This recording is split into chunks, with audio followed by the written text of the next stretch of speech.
দেখেন বাড়িটা ঝাড় দিয়ে কতটা সুন্দর, গোছ গাছ পরিষ্কার পরিচ্ছন্ন রাখে এবং ওরা নিয়মিতই বাড়িটা এরকম ঝাড় দিয়ে রাখে।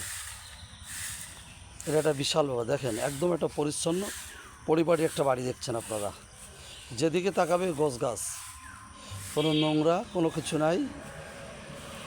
কৃষকের বাড়ি, এটা একটা আদর্শ কৃষকের বাড়ি।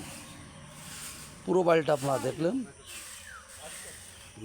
এই দেখেন একটু ময়লা পড়েছিল তুলসী তলায়, উনি সকালে উঠে সঙ্গে সঙ্গেই। আপনি কত সকালে ওঠেন ঘুমাতে? 6টার দেখি উঠে উঠে ঝাড়ু টাড়ু লাগাই।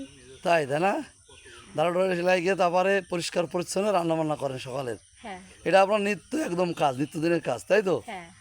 আসলে আমরা তো অনেক বাড়ি ঘুরি কৃষকের, কিন্তু আমার বাড়িটা খুব পরিচ্ছন্ন। কী জন্যে বলেন তো? নোংরা আমার পছন্দ হয় না। পছন্দ হয়, তাই না? আপনি সারাক্ষণ পরিষ্কার রাখেন। হ্যাঁ। কোথাও একটু ময়লা ফেলতে দেন না? আচ্ছা, ঝাড় দেন। আচ্ছা,